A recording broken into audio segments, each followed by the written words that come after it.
The Red Dirt D&D podcast is brought to you by Pro Laser Cuts. The Oklahoma company provides pre-made and customizable design laser cut dice towers, tokens, and more, developed by a gamer for gamers, and now available to enhance your tabletop game. Pro Laser Cuts products can be found at many Oklahoma City area game stores, local events, and now available online at prolasercuts.com. That's laser and cuts with a Z, Pro Laser Cuts. And by SD Way Gaming, where dice goblins unite. Our friends at SD Way Gaming celebrate the beautiful dice players handpick for their games and splendor. SD Way Gaming has expanded to include many tabletop gaming varieties, accessories, and similar fun necessities to include a service for your dice addiction. You can shop for a variety of products at sdwaygaming.com or find SD Way Gaming on Facebook.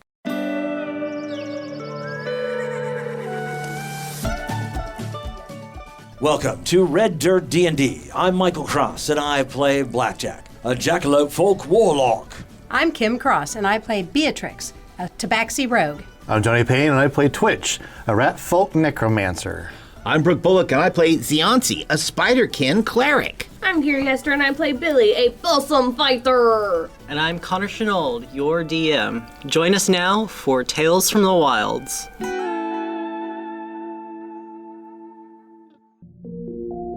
You all had found your way, somehow, into what appeared to be Witaker's memories of when he had met Oribos in the city of Athenas and eventually found his way into working in the manor.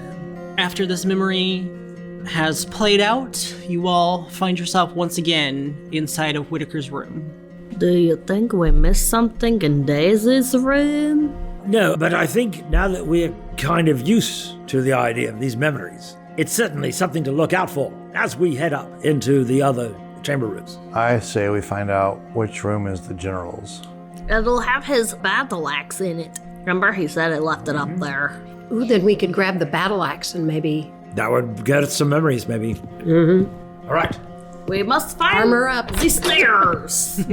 Well, we go out of Whitaker's room, and I just turn to the guard standing by the exit door, and I flash the badge again. Excuse me, sir. Where are the stairs? Back in the foyer. Oh, thank you for your service. Gives a little salute. Because we saw Rondura head up those stairs when we came in to the foyer. So you all head out of the servants' quarters. You walk past the doors to the library. Oh, I think maybe we're supposed to look in the library while we're down here. I mean, it's always a good idea to check out We a are library. walking by it right now. We wouldn't have to double back. Good, so let's go on in and see what we can find. So you open up the double doors that lead into the library. You walk into a decent-sized library. Many books are neatly stacked on bookcases. In the center of the room is a small, cozy seating area. A few armchairs are decoratively placed, and between them sits a small table with several books on its surface. Under the window in this room, you also spot a small desk. I'm going to look for the romance novels. Beatrix is heading to the desk. So, Billy, as you're looking around, not all of them, but a good portion of them are romance novels. And you do see one of them on the little table in between the two armchairs has a bookmark in it. I want to look at that one, and then I also want to keep an eye out for the most battered and well-read book in this library. That's Billy's goals. What is on the cover of the book with the bookmark? It is a lot of golden details around it. You see the golden embossing of what appears to be some type of winged creature, but a little hard to tell what it is. Especially because you can't read what the title How far into the book is the bookmark? Towards the back of the book. Thumbing through the pages, do we got like notes? Do we got like underlines, or is it like, I'm not gonna write in this fancy book? Not gonna write in this fancy book. Excellent. Is there any handwritten thing on like the front cover saying like this book belongs to? No. Excellent. Mr. Twitch, I would like to know what this book is about. Twitch, you glance over at the title of the book, and it reads Fiends and Fables. Looks like it's a children's book, maybe? But there's no pictures. Are there pictures on the inside? No. Maybe it's a storybook. Let me see. I'll flip through here. Do I see any like the bold text? Does it flip to pages like chapter titles, or Yeah. does it give impression it's a children's book, or is it? It seems like a more adult book about various different Fiends legends. Ah, like a reference book. Okay, well, maybe not. It might be some sort of. Looks like someone was writing up about the different legends and fiends and all sorts of nasty stuff. I'll hand it back to you. What is the story that the bookmark is on? Let's see. Flip to the bookmark and flip back until I see the bold text. It is a fable about Asmodeus and his right hand, and they had gone on a quest to seduce a lord. It's a story about Asmodeus going to find a lord. So he's traveling with his right hand, looks like. What if Lady J is not Lady Day and she's actually Asmodeus? Asmodeus? Wait a minute. We might be reading a little bit too much into this. But, It seems important. right, it's been bookmarked. But if he had a propensity to be, his fancy get engaged with these kind of romantic novels, it could be a way someone might be able to manipulate him. That's what I'm think. So this is also why Billy's keeping an eye out for the most worn and battered book in the library. Ziansi, roll me a history check to see what you know about Eladrins. That is a 16. You know that Eladrin have an innate ability that essentially wards them against being charmed. Oh. Oh, wait. Remember that time at Stansbury and we tried the charm and the Eladrin was like not... Oh, they didn't fight at all. I remember they have kind of a natural resistance to that. So maybe Oribos isn't the one that's charmed. It could be. But just because they are immune to magical charms doesn't mean they're immune to just regular old con artistry. That's what I usually do my best. Okay, so I'm just saying this seems kind of like a long con. As you guys are talking over about this book, Beatrix, you go over to inspect the desk. And I give Beatrix guidance. Roll me investigation. 23. Inside of the desk, you find in one of the folders, the folder is labeled Renovation Project, and you find blueprints of the manor. Ooh, a map. Since I'm just looking around, I would like to do just kind of a perception check if I could. Oh, and that would be in that one. Okay, so in this folder I found what appear to be blueprints of the manor. Now we know who is in what room, and we don't have to, just guess. Living between the walls in various places in Venturas has taught me one thing. Check on that map for places that we haven't seen yet, or the rooms we have seen that don't appear on it. Look for what's missing and what's there. So can Beatrix tell?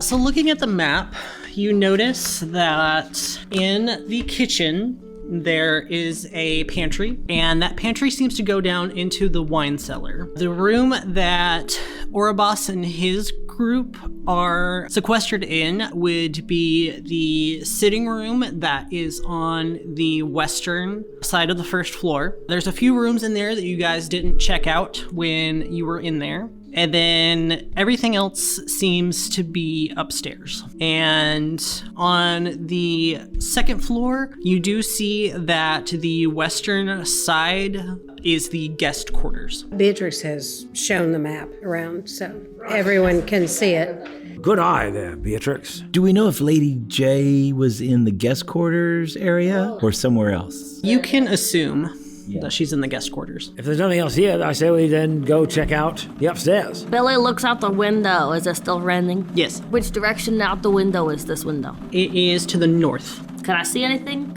No, Just rains. your reflection in the window pane. So are you guys heading upstairs? Head upstairs. Okay, so you make your way out of the library, back into the dining room before you head into the foyer. Heading up the spiral stairs, you reach the second floor landing. Upon the northern wall, you see a fine oil painting of Duke Oribos Bleakburn.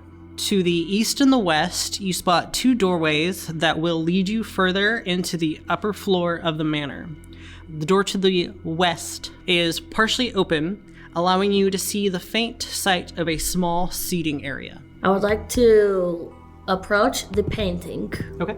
I would like to get underneath the painting. Okay. If I reached up with my little possum hands, could I touch the bottom of the painting? I'm 18 inches tall. So with my arms up, I'm like 2 feet tall. I'd say you have to reach up on your little tippy toes and you can just barely grasp. Switch!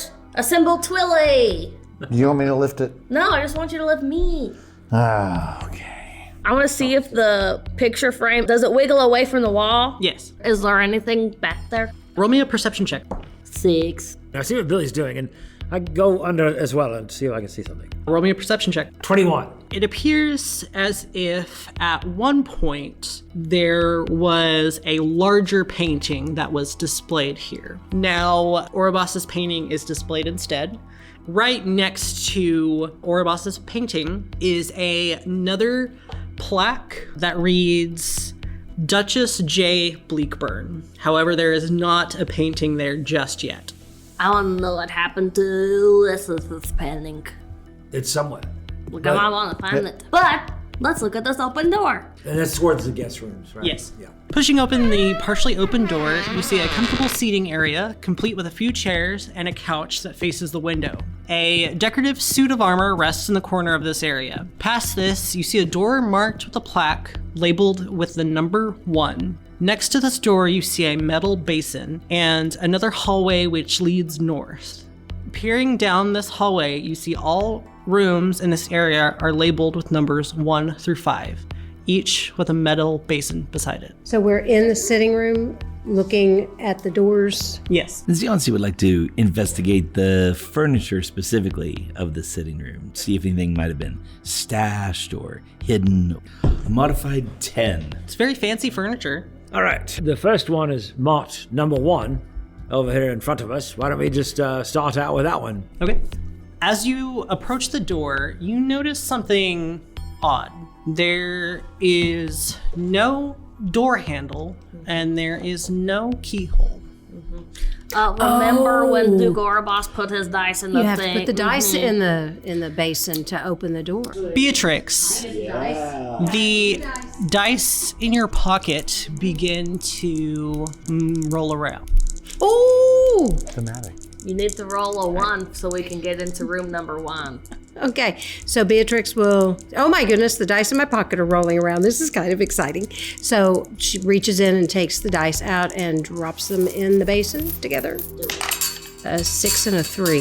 The door slides open and you see a room and you all step into it before suddenly the door slams shut behind you and the room dissolves, and instead of where you once saw very nice furniture, you seem to be in some type of hovel.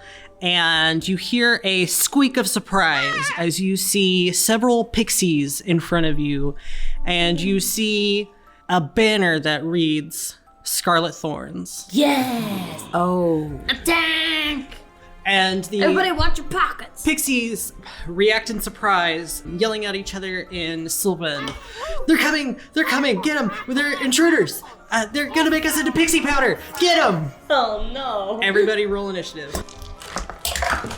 Blackjack. 13. Dilly. 24. Twitch. 3. Ziansi. 16. Beatrix. 15. You find yourselves in the nest of the Scarlet Thorns. These pixies don't seem as vicious as they were described as by Mallory. And in fact, those of you who speak Sylvan hear the phrase, "They're going to turn us into pixie powder," and a fight commences.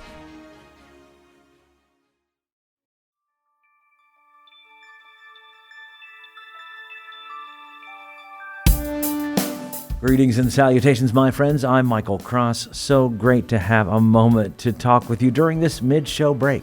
First off, I want to invite you all to join us as Patreon members. The money we raise helps us pay for things like the music and sound effects you hear on the show, as well as money to go to events and make new fans.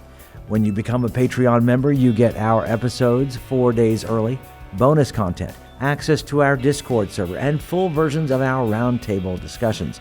You'll be joining other fans like Scott Wise, Don Mills, Heath Mormon, and the Lady Kate.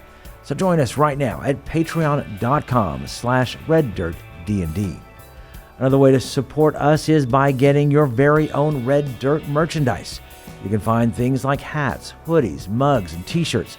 Just click on the merch tab at reddirtdnd.com or reddirtrpg.com. Since 2020, the Red Dirt D&D podcast has been close to another Oklahoma actual play Dungeons & Dragons podcast, D20 to Curtain. And me personally, I've had a chance to work on stage with some of the actors on the show. So when you get done with this episode, you should check them out. Hello, fellow D&Ders. My name is Jerome. I'm Jennifer. I'm Jody. And together with our friends Kara, Timothy, and Jared, we are the cast of the D20 to Curtain podcast, where Oklahoma theater geeks and their friends hit record and explore our new addiction to Dungeons & Dragons. We think D&D is more than just a game. It helps us tap into the enduring power of storytelling. We combine live gameplay with behind-the-curtain episodes to share our experiences, insights, habits, discoveries, and passion for D&D with anyone who will listen. We hope D20 to Curtain will make you laugh, cry, maybe even make your experience at your table even more satisfying. Check us out anywhere you listen to podcasts or visit us at d20tocurtain.com or at D20 to Curtain on Facebook, Twitter, and Instagram. We look forward to having you. All we ask is that you have fun, be kind, and play the role. If you're looking for more content, make sure to check out our YouTube page with Mysteries of Beatrix live every Wednesday. Keys from the Golden Vault from the Red Dirt Outlaws dropping every Tuesday at noon, and Plausible Deniability every other Thursday at 7 p.m. So come check it out at youtube.com/@RedDirtRPG or search for Red Dirt RPG on YouTube. And we would love to hear from you. Find us on social media at Red Dirt RPG. You can also get in touch with us through our website at reddirtrpg.com. In the meantime, make sure and subscribe to this podcast and leave a comment on your favorite podcatcher so others can find us. All right, I think that's everything I need to tell you. Right now, let's head back to Red Dirt D&D.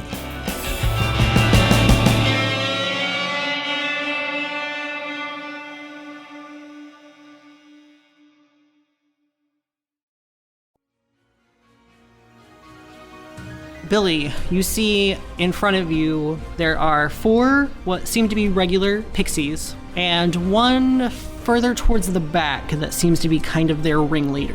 What would you like to do? Billy would like to scream and draw his swords and run in, because he doesn't understand Sylvan. And they are flying 30 feet in the air. He'll fly too. He sprouts wings and flies. I bet you've never seen the possum fly. Can I make it to the ringleader? No. Okay, I'm gonna go as far as I can and then just hit who I can. Okay, first attack is a 22. That hits. Second attack is higher than that. Third attack is... It's only a 17. The first one hits. Roll your damage. 8. You kill this one. Oh. Uh-oh. Roll me a nature check. Only a 6. I'd say even with that, you know pixies are not the most formidable of opponents. The rest of you! This is your fate if you choose to fight me and my friends. I guess pass the turn. Okay. Zionsi. Zionsi says, Wait. We can help you. We can help free you from those who are keeping you in prison here. It doesn't have to be violence. Oh, were they being imprisoned? Maybe. Oh, I feel bad. It's okay. You're just really fast. I'm sorry. Roll me a persuasion at disadvantage because Billy did just slaughter one of them. The first roll is a 15. The second roll is a 5. Okay. Modified 4.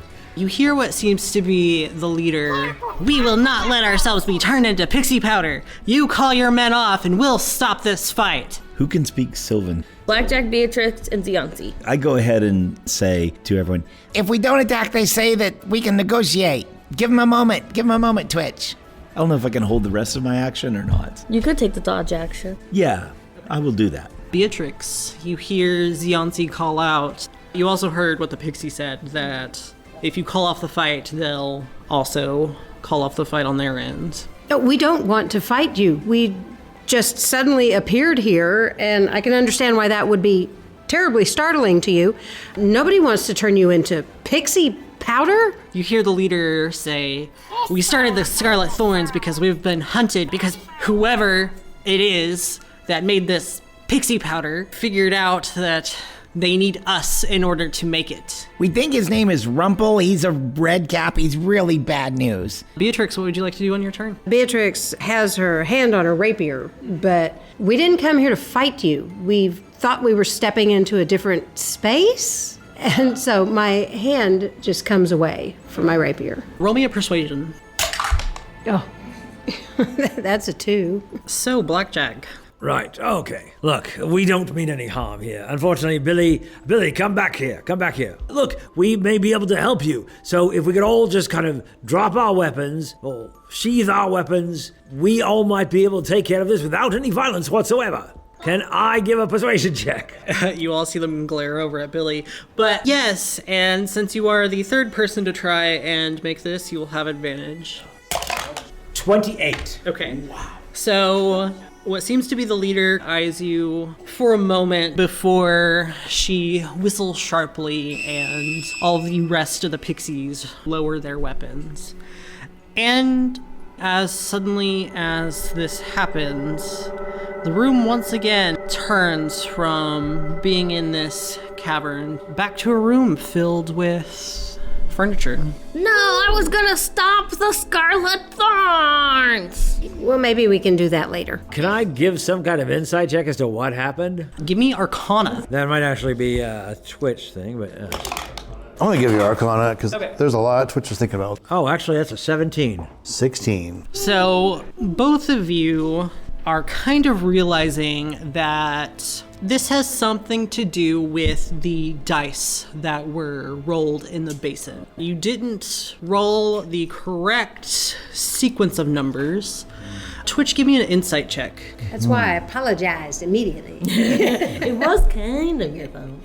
15. From you thinking about earlier when you saw Duke Bleakburn do this similar method, he rolled double 6s. So it seems to be something about rolling the same number on each dice. Hey, what did you roll on those? A 6 and a 3. We saw it work before when the numbers were the same.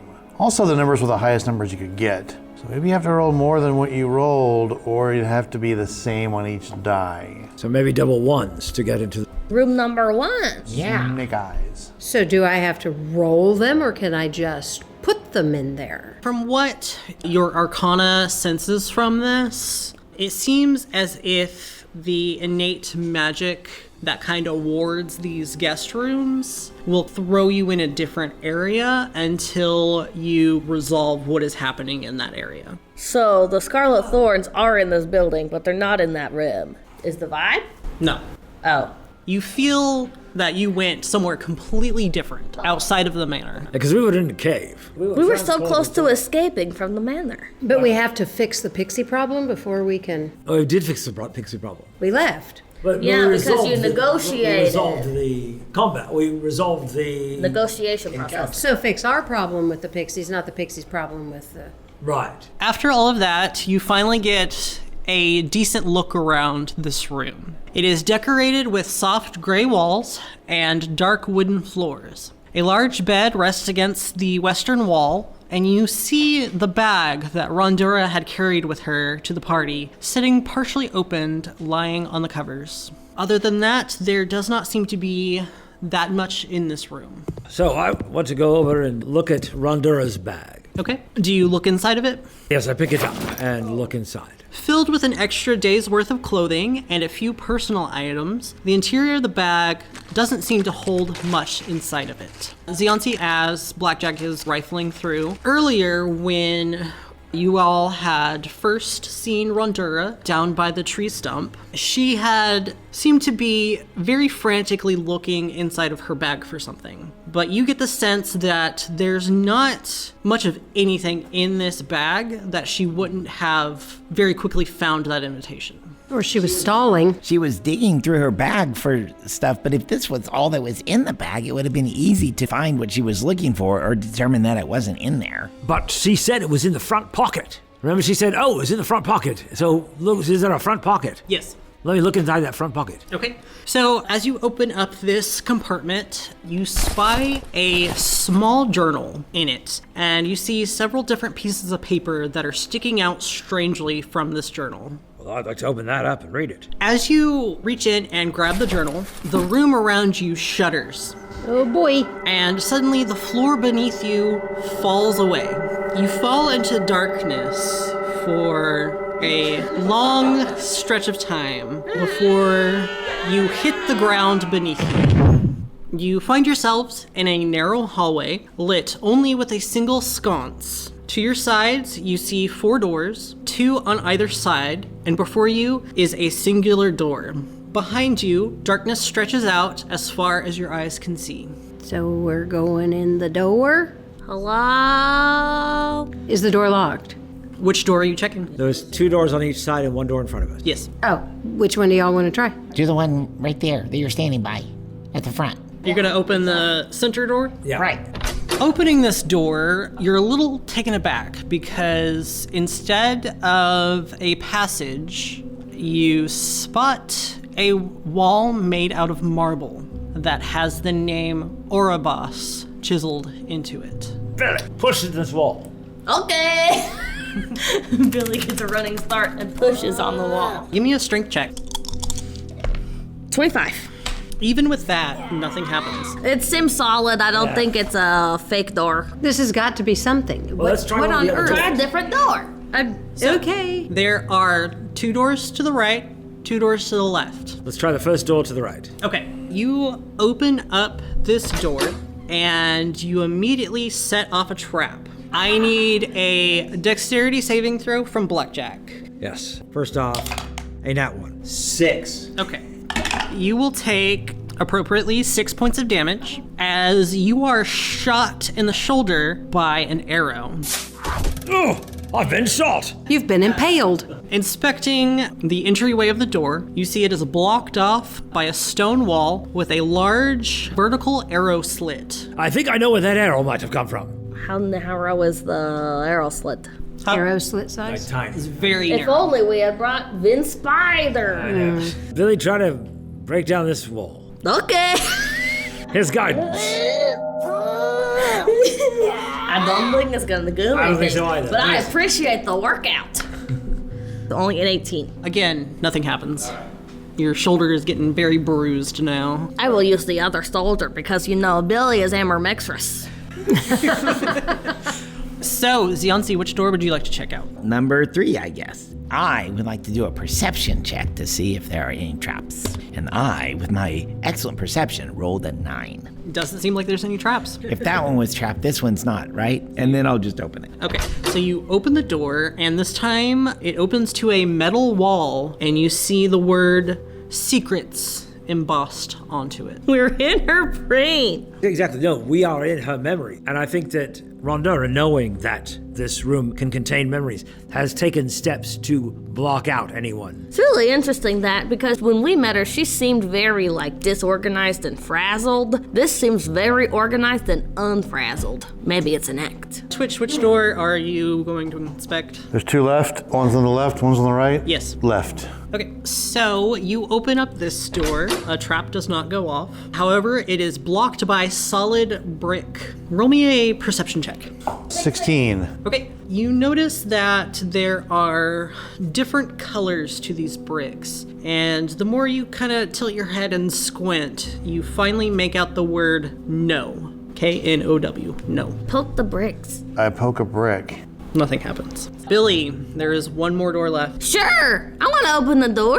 So Wait. I just got this idea because it wasn't said in game. This is obviously her putting up walls. Yeah. What if we tried to weaken the next door by all of us trying to push through the ones that are already open. Thinking if I'm mentally focusing on this, I'm gonna this one's gonna lapse. Yeah. You know what I'm saying? So push on the marble and Bang the on it, hit it, stone kick it. and the... Connor, quick question. Did the wall with the trap have anything written on it? Because all the other ones had a word. Didn't say so. No, they don't all have words for that. Billy, Oribos, secrets, and no. That is what the words we have so far. Yeah. And then an arrow slit. Billy, you're not the one that needs to be asked. Hey, Michael, ask if there was a word on the door that tried to kill you.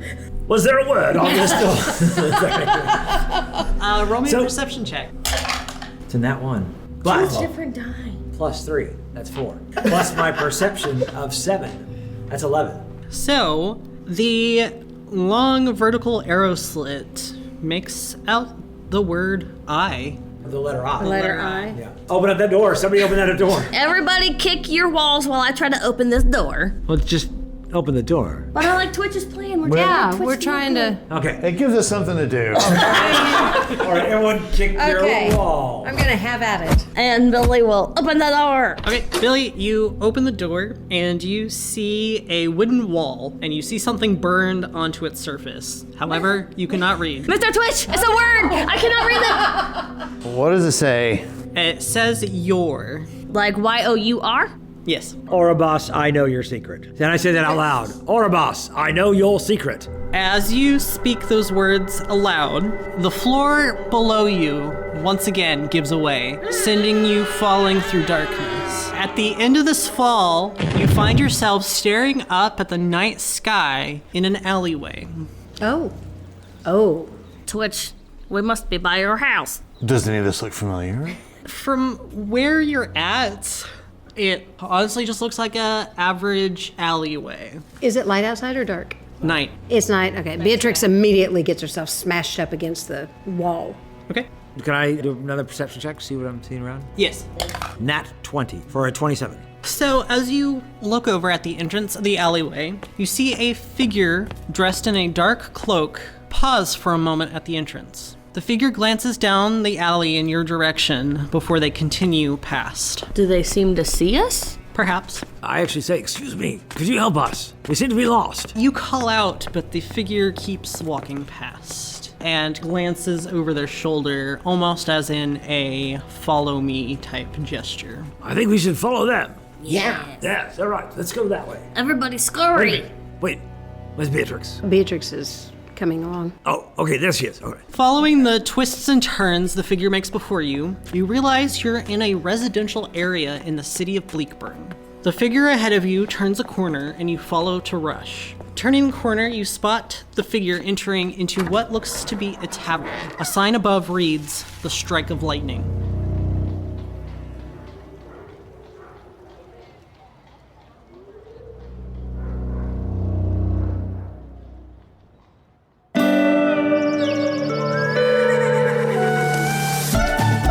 Red Dirt D&D Tales from the Wilds is Connor Shenold as Jaska and our Dungeon Master, Johnny Payne as Twitch, Carrie Hester as Billy, Kim Cross as Beatrix, Brooke Bullock as Zionsi, and I'm Michael Cross as Blackjack.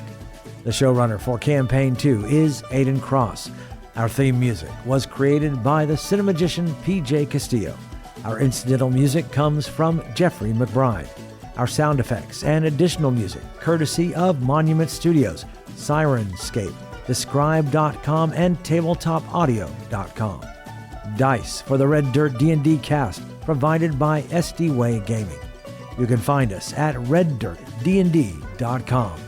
If you enjoy the new campaign of Red Dirt D&D, make sure to subscribe, rate us, and leave a comment. Also, tell your friends about Red Dirt D&D.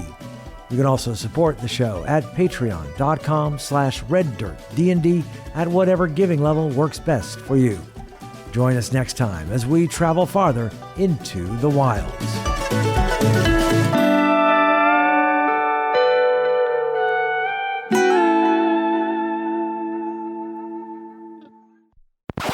Do you think we missed something in Daisy's room? No, I would say we didn't miss anything because the Dungeon Master said we didn't miss anything. I don't think the Dungeon Master said that, but I thought that he also didn't say, wait, you didn't look. Thank you for your service. It gives a little salute. Good job. Thanks. Did you do the, open your lapel, point to the I badge? did. Wink? I did. Yeah. I flashed it. Oh, I think maybe we're supposed to look in the library while we're down here. I mean, it's always a good idea to check out We a are library. walking by it right now. We wouldn't have to double back. I cannot read, so I don't visit libraries. Libraries have aren't just picture for people- books. yeah, libraries aren't just for people who can read. There's computers, there's... They have community They have community events. Sometimes they have events, special yeah. speakers. It sounds like I need to visit my local You should library. check out your local library. It's more than just books. Maybe I can get a parent or guardian to help me sign up for a library card. Are we promoting a library or Yes! something? Yes, Go read more books. all libraries. We are Red Dirt DnD. We are here for you if you need to actually promote your library. So you open up the double doors that lead into the library. Aragorn style? Sure. And then I also want to keep an eye out for the most battered and well-read book in this library. Since Billy can't read, are we just making like judging by the cover? And so we have like, like It's a got like a- long-haired yeah, it's got Ladrin, Fabio on the cover. and maybe like, Long hair beefcake, Ladrin. a scantily clad dwarf and a pony. And You know. Oh my. Brooklyn, Eugene Bullock. What the different legends and fiends and all sorts of nasty stuff, and I'll hand it back to you. So something like a fiend folio. nice. Grognard humor. What? Am I right? That is the worst joke I've ever heard. What? No, that It was was the awesome. best joke I'd give you ever. a bottle cap if I had one. It is a fable about Asmodeus and his right hand. And it's a story about Asmodeus. I can't, it just has to be said that way. Are they gonna get married? That's the adult part of the book that we can't mention on air. Something This is about a a brown family-friendly chicken and a podcast. brown cow. And we tried the charm, and the Eladrin was like not. Oh, they didn't fight at all. I tried. I was really, and I rolled really well. Right. Like somersaults? Yes. Roll me investigation. 23. Okay. That's the best looking desk I've seen in I don't know how long. It's a very nice desk. It's like the desk of National Treasure. It's all kinds of little Yeah. hidden drawers. The resolute desk. Since I'm just looking around, I would like to do just kind of a perception check if I could. Oh, and that would be in that one. You find a mirror, you're really handsome. Everybody, check out this guy in this mirror. He's fantastic. Can I see anything? No. Just rings. Your reflection in the window pane. You know, Billy maybe should have put some of that pixie stuff. I got some bags. She reaches in and takes the dice out and drops them in the basin together. A 6 and a 3. The room explodes. 3 times. The door slams shut behind you, and the room dissolves. This feels like a trap. Wait, hold on. So we walked in, and now the room has dissolved. You give me a second to scroll. Everyone started reacting as soon as that. You look right behind you, there's a little wheel that's like rotating, and Floating. Wayne and Garth on either side going. "Doodle-doo, doodle-doo." Oh, I love it. I bet you've never seen the possum fly. I've never seen an elephant fly. I've seen a horse fly. Oh, were they being poisoned? Maybe. I feel bad. I'm sorry. Sorry. You hear the leader say, "We started the Scarlet Thorns because we've been hunted for our bodies." So fix our problem with the pixies, not the pixies' problem with the... Right. If the pixies have a problem with the people, how do we find a way to? Never mind. Wow. You were so close. You were so close. And then it went How do we persuade? Problematic pixie people. Please. Well, we persuaded the problematic pixie people. They were quite persnickety. A trap does not go off. However, it is blocked by solid brick. Oh, cask of Amontillado thing going on. Then I say that out loud. Oribos, I know your secret. As you speak those words aloud, Oh dear. Michael's very pleased with himself. He figured out the puzzle made for children. Blackjack loves to be the king of the center of the story. I figured out the pre-K puzzle, yeah. You did the thing you were trained for so many decades to not do in D&D. You read something out loud.